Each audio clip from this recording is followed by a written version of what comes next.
So you're ready to go. You've got your new crypto wallet. You're ready to start investing, but you've heard the horror stories. People losing hundreds and thousands of dollars just by common mistakes. Hey everyone, I'm Serenity, and I want to welcome you back to Down Home Crypto. Now in this episode of Zero to Hero, we're going to cover the 3 general areas people make the most common mistakes as they just get into crypto. Now, when we first got into it, we all considered this kind of a rite of passage. You had to lose some money by making these mistakes to earn that badge of honor. But it doesn't have to be that way. So I want to help you avoid the mistakes that I made, many of us made, by just covering these few quick topics. So let's get into it. Now, the number one tops of the list has got to be security, specifically about your seed phrases and passwords. Now, this is the most vulnerable and most compromised areas within crypto that people lose money at, because we've gotten so lazy about taking pictures of our passwords or screenshots, saving them that way and thinking, oh, they'll be fine. But you guys got to remember, this is the keys to the kingdom. Whether you have $10 or $10 million is kind of irrelevant. What's really relevant here is if you lose this, you no longer have control to your investments. And the first thing to avoid is never whip out your camera and take a picture of your seed phrases or take a screenshot and save that on your computer. Phones can die. Computers can die. Take the time, write them down neatly and precisely on a piece of paper and put that somewhere safe. Because a compromised seed phrase is the quickest way to lose all your investment. Now, number 2 on the list is never give out your seed phrases or passwords to anyone or on any website. These are the kings of your kingdom. This is your future. So compromising this, putting it out there for anyone or anything to take advantage of it is really a shady area and something we have to ask ourselves, is that a wise choice? Even with my spouse, I do not give her my seed phrases. She had her wallet, I have mine. My family, my friends, they have their own. And that's the way I highly recommend is never trust this with anyone because you have no idea what the future can hold. So please, while you're operating within the space, be safe, be secure, and be just a little bit paranoid. It's going to do you right in the long run. Now, number 3 seems kind of redundant, but it's really not, which is keep your seed phrases safe, even if you live alone. Don't just leave those seed phrases sitting on your desk or in the glove box of your car or in your wallet. Put them somewhere secure. That way, in case somebody walks in, they can't just pick them up, see them, say, hey, what's that? Or accidents happen. We spill a drink across our desk, goes across the paper that has our seed phrases, the ink runs. We just lost the entire keys to our kingdom because of one split-second accident with the soda pop. So please be wise, be smart. And number 4 is plan for an absolute worst case scenario at all times. Now, I'm not the kind of person to be a doomsayer or the sky is falling kind of guy, but you know what? I've lived a long life. I've had a lot of things go wrong and I've had structures burned down. I've had things come out of the woodwork and just blindside me and not be prepared. So I highly recommend be prepared. Even if you don't have a safe on site, go get like this fire bag right here for documents. Put your seed phrase in there with your birth certificate, your social security card, things like that. So if your house does burn down, then you know what? Your future is not entirely gone. But another recommendation is keep a copy of these off-site at a friend or family member's house, but use a little safety there. So like this fire safe here, you can lock up and it's fireproof. So you have a backup plan there just in case everything does go horribly wrong. Now you can get links in the description down below to both this fire envelope and fire safe. These are ones I highly recommend and ones that I personally use because I believe in them. But the biggest thing of all right here, number 1 is security. Practice safe principles. Be wise and plan for the worst case scenario. And you know what? Never trust anyone with the keys to your kingdom because this is your financial future. Now, topping our list of number 2 of the biggest mistakes most new investors make, go back to that old analogy, the devil's in the details. That's right, the details are truly where people make the biggest mistakes and lose thousands of dollars every day. Now, when we start diving into these details, it's going to be super critical to have some background on this. Now, if this is your first time, definitely jump on YouTube, go to the Down Home Crypto with Serenity channel, scroll down here till you find Crypto 101, Zero to Hero. This is where we're going to break down Layer 1 blockchains, smart contracts, what is a dApp, coin versus token, all those critical details you need to understand exactly what it is we're talking about. And if you would do me a huge favor while you're here, take a minute, like this video, subscribe to the channel. That way you never miss out on a detail. But what we're really here to see is if we open up our MetaMask. And as you can see right now, we're on the Binance Smart Chain. So we scroll down and we see there's BUSD and USDT. Pretty common tokens, right? But check this out as well. Let's go to the Ethereum blockchain. Guess what else you find there? BUSD, and USDT. So you actually have the BUSD and USDT tokens on both Binance Smart Chain and the Ethereum blockchain. Now, this becomes really super critical when you try to send coins back and forth between wallets to someone or receive them from someone.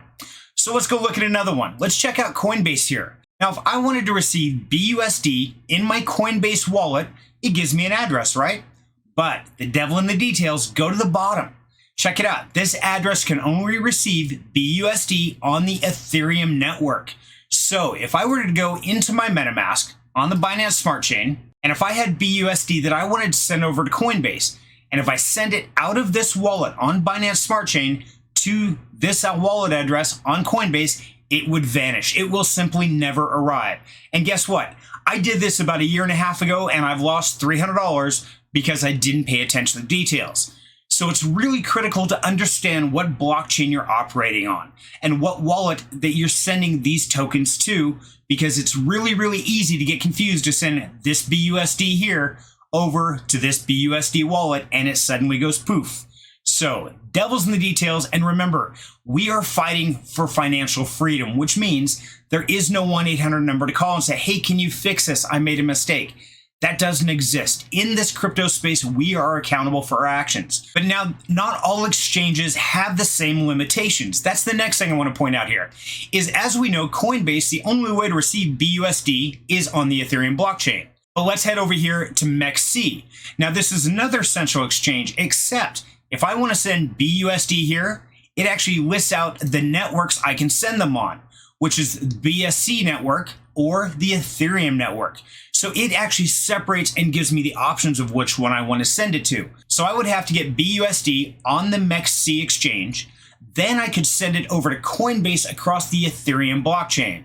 But once again, as we know, different blockchains have different gas fees. So sending it over on the ERC20 or the Ethereum blockchain is going to cost me 4 BUSD, or about $4 in gas to send it. Sending it over on the Binance Smart Chain is going to cost me 1 BUSD, or $1 to send it. So as you can see, there's 4 times the higher rate to send on the Ethereum blockchain than the Binance Smart Chain. But making sure that the wallet you're going to send it to is compatible with the blockchain you're sending and with the token is super, super critical. This is what I call the rite of passage, because almost everybody in DeFi has made this mistake and they've sent the wrong coin to the wrong wallet. And sadly, there is absolutely no recovery. So be smart, be safe.